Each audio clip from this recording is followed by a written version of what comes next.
नमस्कार, मैं हूँ ज्योत्सना गंगने और आवाज़ इंडिया के इस खास एपिसोड में आप सभी का स्वागत है।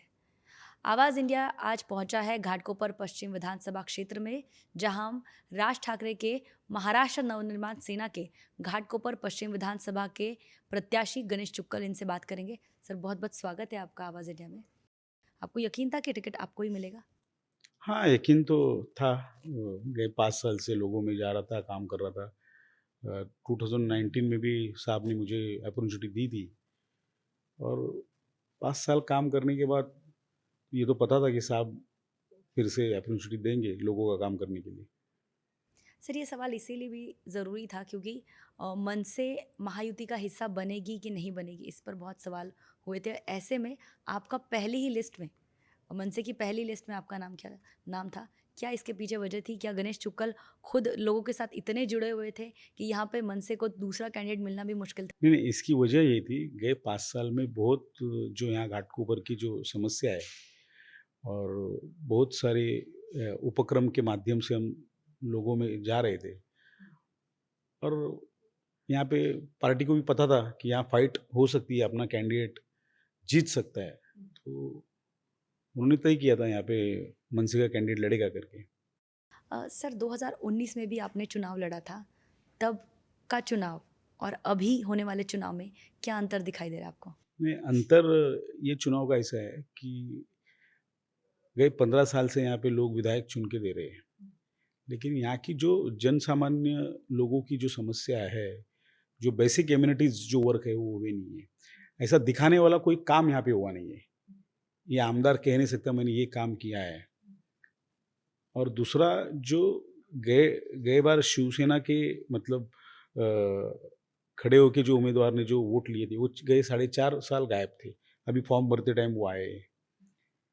इसलिए ये 2 पार्टी के गद्दार के अपोज़ में एक ऑनेस्ट आदमी की लड़ाई है। तो लोग यहाँ पे ऑनेस्ट आदमी को और उनके बेसिक एमिनिटीज़ और डेवलपमेंट के लिए एमएनएस के कैंडिडेट को चुन के देंगे ये टाइम। सर, अगर घाटकोपर विधानसभा की बात करें खास तौर पर, तो राम कदम जिन्होंने अपने राजनीतिक करियर की शुरुआत जो है वो आप ही के महाराष्ट्र नवनिर्माण सेना से की थी और पहले वो मनसे के उम्मीदवार बने, चुनकर आ गए। फिर उसके बाद भाजपा में उन्होंने प्रवेश किया, फिर भाजपा से चुनकर आ गए। घाटकोपर का कितना काम हुआ? वही कह रहा हूँ ना, गए 15 साल कुछ काम ही नहीं हुआ है। बेसिक एमिनिटीज़ भी वो दे नहीं पाए। आज घाटकोपर में सबसे बड़ा देश का बड़ा रक्षाबंधन होता है, लेकिन वहाँ पे वही बहनें और माताएँ उनको शौचालय के लिए शौचालय नहीं है। उनको पानी टाइम पे नहीं दे सकते। उनको जाने के लिए पैसेजेस और बाकी एमिनिटीज़ नहीं दे सकते और पानी का टाइमिंग नहीं है आने का। ऐसे बहुत सारी समस्या है। लोग यहाँ पे सारे पहाड़ पे रहते हैं और पहाड़ पे लोग डर-डर के रह रहे हैं कि कभी पहाड़ अगर भारी बारिश हुई, तो पहाड़ गिर के कहाँ कोई घटना नहीं हो जाए। और वो जो रिटेनिंग वॉल बाँधना रहता है, वो भी ये आमदार का जो बजट दिया जाता है डीपीटीसी के द्वारा, वो काम भी नहीं हुए। जो थे वॉल बाँधे हुए पूर्व विधायक लोगों ने, उनको ही थोड़ा दुरुस्ती करके वही झूठे बिल निकाले गए और कुछ काम हुआ ही नहीं। यहाँ पे सब यात्रा-जत्रा ही हुई है। ट्रैवल कंपनी निकाली है आमदार यहाँ के आमदार ने। सर, हमें आपका वो आंदोलन याद है जब आपने जो बीएमसी प्रशासन द्वारा शौचालय को लेकर जो निधि है वो उसकी मंजूरी मिली थी, लेकिन वो शौचालय बनाए नहीं गए थे और तब आपने बहुत बड़ा वो आंदोलन किया था। बीएमसी क्या द्वारा था? नहीं था। यहाँ के जो एमपी है मनोज कोटक जी, उनके खासदार निधि से वो टॉयलेट मंजूर हुआ था और उसका जो बिल भी है वो कॉन्ट्रैक्टर को दिया गया था, लेकिन साइट पे वो बना नहीं था। तो जब हमारे निदर्शन में आया वहाँ पे टॉयलेट पास हुआ है लेकिन बन रहा नहीं है, तो जब सारी इन्फॉर्मेशन लेने के बाद ये पता चला, अरे टॉयलेट तो बन चुका है पेपर पे और बिल कॉन्ट्रैक्टर ले चुका है और लेने वाला कॉन्ट्रैक्टर भी सेना का ही था, उसकी कंपनी थी। तो हमने उसके ऊपर आवाज़ उठाई, आंदोलन किया, मन से स्टाइल मन से आंदोलन किया? स्टाइल आंदोलन किया। वो सारे अधिकारियों को वहाँ पे साइट पे बुलाया, दिखाओ हमको टॉयलेट कहाँ पे। तो उस टाइम पे बाद में खासदार यहाँ के थे, उन्होंने भी अपना खुद स्वयं पत्र दिया कि इस भ्रष्टाचार की जाँच होनी चाहिए। तभी जाके वो टॉयलेट बना और उसका उद्घाटन मेरे हाथ से यहाँ के खासदार ने मेरे हाथों से वो टॉयलेट का उद्घाटन किया और वो लोगों को टॉयलेट हमने लोकार्पण किया। तो ऐसे बहुत जगह पे भ्रष्टाचार हुआ है, लोक प्रतिनिधि बहुत सीरियस नहीं है। यहाँ के आमदार ने तो गवर्नमेंट का निधि ला ला के भ्रष्टाचार किया है, पेपर पे वर्क हुआ है, साइड पे काम हुए नहीं है, ऐसे बहुत सारी उदाहरण है। घाटकोपर में ऐसे 40 टॉयलेट है जो तोड़ के रखे, लेकिन अभी तक गए 2 साल से वहाँ पे काम नहीं चालू हुआ है। सर, ये बहुत हैरान करने वाली बात है कि मुंबई देश की आर्थिक राजधानी है, एशिया का सबसे अमीर शहर है ये। ऐसे में घाटकोपर जैसे जो सेंटर ऑफ द सिटी है, वहाँ पर शौचालय और पानी की समस्या है। आपको मैं बहुत ज़िम्मेदारी से कहूँगा, आप खंडोबा टेकड़ी में अगर जाएँगे डोंगर पे, तो आज भी वहाँ पे माता बहनों को टॉयलेट नहीं है। माता बहनें सुबह खुले में जाती है। ये बहुत दुर्दैवी की बात है कि एक बहुत बड़ा मेट्रो सिटी जो मुंबई शहर है, जो वर्ल्ड में जिसका नाम है, और यहाँ के विधायक यहाँ देश का बहुत बड़ा रक्षाबंधन यहाँ पे करते हैं। वही रक्षाबंधन करने वाले बहनों को वो टॉयलेट नहीं दे सकते। बहुत दुर्भाग्यपूर्ण बात है ये। सर, पानी की समस्या निपटने के लिए प्रशासन क्या कर रहा है? यहाँ के लोकल एमपी, एमएलएज़ क्या कर रहे हैं? गए 7.5 साल में ये यहाँ के जो एमएलए है वो सत्ता में थे। 5 साल देवेंद्र जी की सरकार में थे, और अभी 2.5 साल एकनाथ शिंदे की सरकार में थे। लेकिन वो यहाँ पे लोगों को पानी भी नहीं दे पाए और खुद के बाल बढ़ा रखे। मैं तो ऐसा कहूँगा, ये बाल लोगों वही बाल से गला काटने के लिए बढ़ा रखे हैं, क्योंकि यहाँ पे लोग भारी समस्या से त्रस्त है। आज झोपड़पट्टी पुनर्वसन के जो ये प्रोजेक्ट्स है, वो भी रखड़े हुए, बिल्डर भाड़ा नहीं दे रहा है लोगों को, और इसके ऊपर भी लोक प्रतिनिधि सीरियस नहीं है। लोक प्रतिनिधि और बिल्डर लोग का यहाँ पे म्यूचुअल अंडरस्टैंडिंग है। वही प्रोजेक्ट बाहर लोग गवर्नमेंट से अप्रूवल लेके बाहर बेच रहे हैं 500 करोड़, 1000 करोड़ को स्कीम्स। तो ये सब सारी घाटकोपर में बेसिक एम्यूनिटीज और ये बड़े प्रोजेक्ट जिसका ड्रीम होता है घर, वो घर भी आज उनको नहीं मिल रहा है, उनके हक का घर नहीं मिल रहा है। तो उसके लिए भी हमको आवाज़ उठाना पड़ेगा। सर, महाराष्ट्र की सबसे पहली मेट्रो जो है घाटकोपर में ही बनी, लेकिन इसकी जो जो घाटकोपर वासी है उनको उससे ज़्यादा फ़ायदा नहीं हुआ क्योंकि ट्रैफ़िक की समस्या अभी भी बरकरार है। हाँ, यहाँ पे आप अंधेरी लिंक रोड जो यहाँ पे घाटकोपर में श्रेयस सिग्नल से असलफा तक जाने का भारी ट्रैफिक शाम के टाइम पे रहती है। कोई अगर इंसिडेंट होता है तो एम्बुलेंस तक जा नहीं सकती, फायर ब्रिगेड की गाड़ी तक नहीं जा सकती है। एलबीएस रोड पूरा जाम रहता है। तो ये भी 15 साल में उन्होंने पहले अपने चुनाव जाहिरनामा वचन में दिया था कि हम ट्रैफिक मुक्त करेंगे, हम यहाँ पे पानी मुक्त करेंगे। आज 15 साल उन्होंने, वो तो राम है लेकिन लोगों को तो वनवास में डाल दिया है। तो ये सारी चीज़ों से लोग त्रस्त हैं। अगर बात करें अस्पतालों की, कि घाटकोपर में जितने भी अस्पताल हैं, ख़ासतौर पर सरकारी अस्पताल हैं, वहाँ पर इतनी भीड़ दिखाई देती है और वहाँ पर बेसिक एमिनिटीज़ की तो बात हो रही है, लेकिन दवाई नहीं मिल रही है, लोगों को बेड नहीं मिल रहे हैं। यहाँ पे 2 ही अस्पताल है, एक बटवाड़ी में मुक्ताबाई हॉस्पिटल है जहाँ पे मेरा जन्म हुआ है, और एक पार्क साइड का हॉस्पिटल है जो आज भी बनते-बनते मैं 15 साल से देख रहा हूँ, आज भी बना हुआ नहीं है, उसका काम ही चालू है। मुक्ताबाई हॉस्पिटल में तो इतनी दुर्दैवी की स्थिति है, वहाँ पे मेडिसिन्स है तो डॉक्टर नहीं है, और डॉक्टर है तो इक्विपमेंट नहीं है। मतलब खून भी टेस्ट करना रहेगा तो उसकी भी मशीनरी वहाँ पे नहीं है।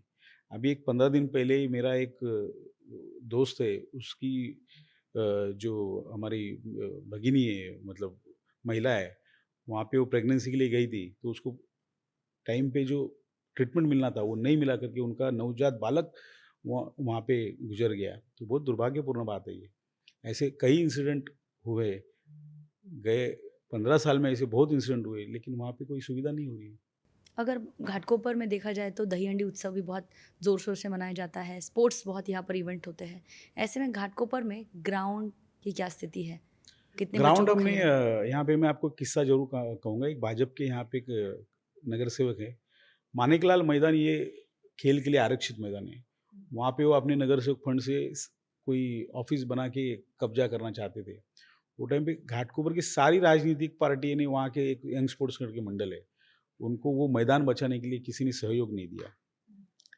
लेकिन वहाँ पे मैंने सहयोग देके, म्युनिसिपल कमिश्नर वहाँ पे सीताराम कुंटे जी थे, उनको ये बात वहाँ पे जाके मैंने कही कि ऐसे सब, एक तो ग्राउंड से मुंबई में कम है, और ऐसे ग्राउंड में अगर आप नगर सेवक निधि से अगर इंक्रोचमेंट करोगे तो लोग खेलेंगे कहाँ पे। तो उन्होंने तुरंत स्टे दिया था। आज भी वो मैदान लोग खेल रहे, और वहाँ पे मैदान कायम है, बरकरार है। सर, ये बात हो गई, स्पोर्ट्स की बात हो गई, अस्पताल की बात हो गई। लेकिन अगर घाटकोपर में सांस्कृतिक कार्यक्रम की बात करें तो दही हंडी और रक्षाबंधन बहुत ज़ोर ज़ोर तरीके से होता है। तो क्या कैसा है, रक्षाबंधन गोविंदा यहाँ पे बहुत बड़े पैमाने पे यहाँ के आमदार सब करते हैं। वही वही वही गोविंदा में वो लड़की भगाने की बात करते हैं, वही रक्षाबंधन वो करते हैं, और महिलाओं को शौचालय नहीं दे पाते हैं जो वो दे सकते हैं। तो हमने भी महिलाओं के लिए बहुत सारे उपक्रम, ये सब काफ़ी मिडल कास्ट लोग यहाँ पे रहते हैं, उनको रोज का जो दैनंदिन उनका जो शेड्यूल है और रोज का जो उनका वर्क है, उससे कुछ तो अलग उनको एंटरटेनमेंट देना करके एक स्पोर्ट्स, उनके उनके पास जो कुछ भी उनमें जो कलाएँ है, उनको प्रोत्साहन देने के लिए बहुत सारे हमने खेल ऑर्गेनाइज किए। हमने यहाँ पे नवरात्र में महिलाओं का सम्मान करने के लिए साड़ी उनको हम वाटप नहीं किया, हमने उनको भेंट स्वरूप में दिया। तो ये सारे महिलाओं के लिए भी, और महिलाओं को पिकनिक ऑर्गेनाइज करके उनको एक दिन उनका हैप्पी रिलैक्स टाइम स्पेंड करने के लिए उनको अवेलेबल करके दिया। कितनी महिलाओं को आपने इस तरह की, मतलब ट्रिप की बात हो या फिर उनको साड़ी देने 5-7 की हज़ार बात महिलाएं ट्रिप में गई और एंजॉय करके आई है, आप देख सकते हो। और जो महिलाएं खेल और इसमें सहभाग जो लिया, यहाँ पे बहुत बड़ा एक ओलंपिक लेवल का जो यहाँ पे कबड्डी और क्रिकेट के अलावा भी खेल होते हैं, आर्चरी हो, राइफल शूटिंग हो, बॉक्सिंग हो, ऐसे अनेक, मतलब हम लोग खेल वहाँ पे ऑर्गेनाइज किए। और यहाँ के लोगों को हमने वो खेल में रुचि कैसे आए, और रुचि आने को उनको उस खेल में अगर रुचि आए तो कैसा उनको आगे प्रोत्साहित करके हेल्प कर सकते हैं, इसलिए हमने वो खेल महासंग्राम आयोजित किया था, जिगरबाज। उसमें भी बहुत लोगों ने सहभाग लिया, स्पेशली महिलाओं ने, और बहुत प्राइजेस उन्होंने वहाँ पे लिए। सर, खास तौर पर अगर बात करें मुंबई में तो गणेश उत्सव बहुत ही, मतलब लोगों का फेवरेट एक फेस्टिवल रहा है। तो गणेश उत्सव में कई सारे जो गणपति मंडल रहते हैं उसमें आपकी फ़ोटो दिखाई देती है। इसके पीछे की वजह है कि आपका नाम गणेश है क्या इसीलिए? हिंदू त्योहार है, बहुत जल्लोष से होनी चाहिए। ऐसा सांप का, ये सांप तो हर त्योहार के लिए सब चीज़ों के लिए गवर्नमेंट की जो रिस्ट्रिक्शन है उनको छोड़ के भी साहब ने बहुत टाइम स्टैंड लिया है, राज साहब ने भी, गोविंदा हो, गणपति हो। तो यहाँ पे उत्सव होना चाहिए, उसके पीछे एक धारणा ऐसी है, राज साहब हमेशा कहते हैं, मंदिर में अपन जाते तो कुछ दान पेटी में डालते, तो वो धर्म बढ़ना चाहिए, इसके लिए अपन डालते। वैसा एक मेरी भी धारणा है कि यहाँ पे अगर ये उत्सव अगर जोर शोर से होना है तो अपना कंट्रीब्यूशन होना बहुत ज़रूरी है, तो ही ये उत्सव टिकेंगे और जोर शोर से होंगे, और आने वाले पीढ़ी पीढ़ी को अपनी जो संस्कृति वो जानकारी होगी। और शायद इसीलिए आप बस की व्यवस्था करते हो कोंकण जाने के लिए। कितने बसेस की कोंकण जाने के व्यवस्था? लिए भी हम लोग 100 से अधिक बस यहाँ पे, बहुत लोग यहाँ के कोंकण के रहिवासी है, अपने गांव में जाके गणपति बापा की आराधना करने के लिए उनको टाइम पे जाना रहता है। प्राइवेट ट्रैवल्स वो टाइम पे बहुत लूट करते हैं, तो हमने फ्री बस भी यहाँ पे काफ़ी वर्षों से हम गांव जाने के लिए अवेलेबल करके देते, और लोग खुशी से जा खुशी खुशी जाते हैं और वो आशीर्वाद दे के जाते हैं हमको। सर, मन से ये जो पार्टी है या फिर आप कह रहे हो कि हिंदू त्योहार, लेकिन हमने आपके कामकाज में देखा है कि बौद्ध त्योहार जो है उसमें भी आप उतने ही पार्टिसिपेट करते हो और उनके लिए भी आपने ट्रेन की व्यवस्था की थी। नहीं, यहाँ पे मैं यहीं का रहने वाला हूँ, यहीं पे उम्र के 25-27 साल उस विभाग में मैं रह चुका हूँ, वही झोपड़पट्टी में। तो सारे मेरे मित्र परिवार है। तो यहाँ पे अम्बेडकर जयंती का भी महोत्सव बहुत बड़ा होता है, तो उनको भी जो हो सकता है वो हेल्प हमसे होती है। और एक बौद्ध समाज में तथागत भगवान गौतम बुद्ध जो शांति का प्रतीक है, तो उधर जाने का एक ड्रीम रहता है। तो ये टाइम पे ऐसा सोचा कि कहीं, सारे नहीं लेकिन कुछ लोगों को वहाँ पे अपन लेके जाके नतमस्तक भगवान गौतम बुद्ध के बर्थ प्लेस पे लेके गए, वहाँ से बौद्ध गया जो उनका, जहाँ पे उनको ज्ञान प्राप्ति हुई, वो एक पुण्य का काम समझ के मैंने किया। हुँ। कितने लोग गए थे? कितनी ट्रेन? 24 बोगी की ट्रेन थी और एक 2300-2400 लोग उस ट्रेन से गए वो दर्शन करने के लिए मतलब आपने पूरी यात्रा ट्रेन ही में। बुक कर वो दी? एक धम्म यात्रा, पूरी ट्रेन लेके हम गए थे। वो ट्रेन भी रोकने की सारी कोशिश हुई थी, लेकिन वो ट्रेन उनको देनी पड़ी और वो यात्रा बहुत सक्सेसफुल यात्रा रही बौद्ध समाज की। तो गणेश चुक्कल हर समाज के हर प्रोग्राम में दिखाई देते हैं। यही आपका ख़ासियत है आपकी? हर समाज का त्योहार जोर-शोर से ही होना चाहिए और सारे मित्र परिवार है, सारे लोग बचपन के साथी हैं। सर, मौजूदा समय की अगर राजनीति की बात करें कि मौजूदा समय में महाराष्ट्र की राजनीति ऐसी हो चुकी है कि कौन विधायक किस पार्टी में है, कौन विधायक किस पार्टी में जा सकता है, कौन-सी सरकार चुनकर आई है, कौन-सी सरकार किसके साथ सरकार बनाएगी, किसका तख्ता पलटेगा।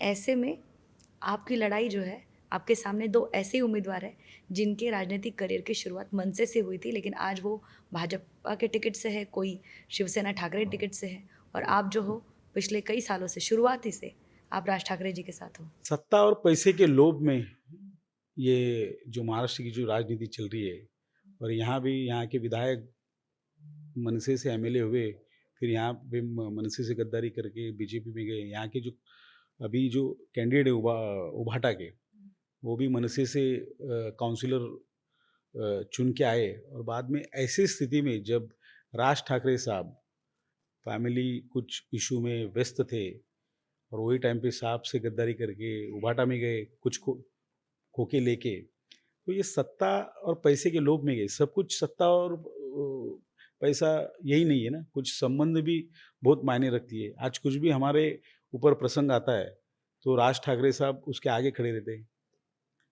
आज आपको भी ऑफ़र मेरे पे भी बहुत सारे प्रसंग आए, पूरी ठाकरे फैमिली मेरे साथ थी। मेरे हर प्रसंग में उन्होंने मुझे हेल्प किया है। तो सारी चीज़ें सत्ता और पैसा लोभ नहीं होता ना, तो वो मैं वो तत्व से चलता हूँ, इसलिए मैं साथ में साथ क्यों हूँ। तो क्या घाटकोपर की लड़ाई भी गद्दार वर्सेस वफ़ादार ऐसी हो रही है?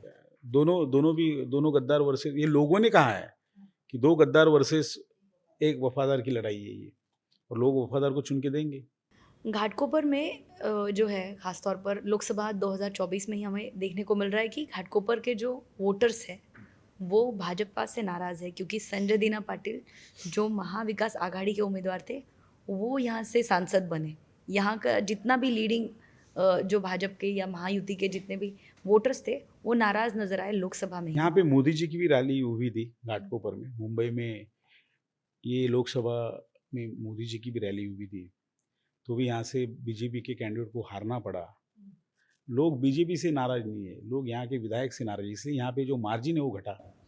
उनके भी टिकट काटने की बात हो रही थी। हाँ, मालूम नहीं टिकट कटने की बात हो रही थी, लेकिन पार्टी को लगा, उनको पार्टी ने टिकट दिया, लेकिन यहाँ पे लोग उनको अभी यहाँ पे चांस देंगे नहीं, लोग उनको हराएंगे। सर खास बात ये रहेगी कि अगर गणेश चुक्कल जीत कर आते हैं या आपका जो वचननामा होगा उसमें घाटकोपर वासियों को क्या मिलेगा? यहाँ पे गए गए 15 साल आश्वासन हुए, लोगों के भावना से खेल के राजनीति हुई, लेकिन काम कुछ हुआ नहीं। पानी की समस्या वैसी ही है, यहाँ पे शौचालय की समस्या वैसी ही है, पैसेजेस नहीं है लोगों को चलने के लिए, जो पैसेजेस रहते वो नहीं है, गली गटार। यहाँ पे लोगों ने कहा था एक खंडोबा मंदिर है, वहाँ खंडोबा मंदिर को हम प्रति जेजुरी करेंगे, वो भी नहीं हुआ है। वहाँ पे टूरिज़्म डिक्लेयर करके मैं वहाँ पे मंदिर करूँगा। आश्वासन बहुत हुए लेकिन काम कुछ हुआ नहीं है।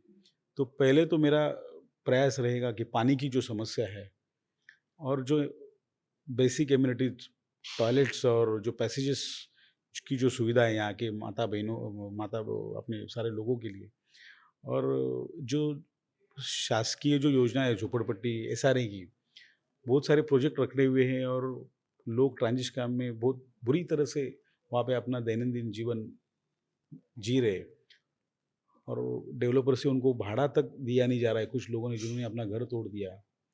ये सारी समस्या जो है वो मैं प्रायोरिटी से, प्राधान्य क्रम से लेके वो पहला ये करना चाहूँगा। राजनीति अगर राजनीति एक तरफ, लेकिन आप लोगों के साथ हमेशा जुड़े हुए, राजनीति जब रहती है तब लोग आते ही है, कई सारे उम्मीदवार 3-4 महीने काम करके दिखाने की कोशिश करते हैं कि हम लोग बहुत काम कर रहे हैं, लेकिन आप 2019 से पहले भी, उससे पहले भी आपने यहाँ के लोगों से कनेक्शन रखा, आप उनके साथ काम करते रहे। लेकिन अभी जो स्थिति बदली है उसमें आपके जब नामांकन पत्र दाखिल हो रहा था तब लोगों की संख्या बहुत ज़्यादा थी। क्या पार्टी से परे लोग आपको देखते हैं? ये लोगों का प्यार था, क्योंकि लोगों के हर वक्त में उन्होंने जब जब मुझे आवाज़ दी, वो आवाज़ को मैंने पॉजिटिवली प्रतिसाद दिया। और मैं 2012 में भी कॉरपोरेशन के इलेक्शन लड़ चुका हूँ, लेकिन मैं कभी घर पे नहीं बैठा। कोविड के टाइम पे भी मैंने लोगों की जितनी सहायता कर सकता हूँ उतना सहायता किया। कुछ हॉस्पिटल में से, कुछ नर्सिंग होम में से पेशेंट्स तक मैं उठा के लेके आया। मुझे पुलिस केसेस भी हुए। लाइट मीटर काटने के लिए आते तो मैं जाता था। कुछ लोगों की पगार नहीं मिलती तो मैं जाता था। ऐसे सारे कोविड में भी बहुत सारी समस्याओं के लिए मैंने उतर के काम किया है। ये लोगों का प्यार था। और अभी के जो उबाटा के जो कैंडिडेट है वो 4 साल गायब थे, अभी नामांकन अर्जी भरते टाइम दिखे, तो लोग सोचेंगे। तो आपको कॉन्फिडेंस, मतलब लोगों को नामांकन पत्र दाखिल करते हुए लोग इतनी संख्या थी, तो क्या उतने ही वोट्स आपको मुझे तो मिलेंगे? लगता है वो विजयी रैली थी। लोगों का प्यार था वो। लोग मुझे भारी वोटों से यहाँ पे चुन के देंगे। तो वो प्यार वोटों में भी दिखाई वोटों देगा। में भी दिखाई देगा। धन्यवाद सर हमसे बातचीत करने के लिए। तो हमारे साथ थे मनसे के घाटकोपर पश्चिम के प्रत्याशी गणेश चुक्कल, जिन्होंने कहा है कि लोगों का प्यार वोटों में तब्दील होगा और वो भारी मतदान से जीत कर आएंगे।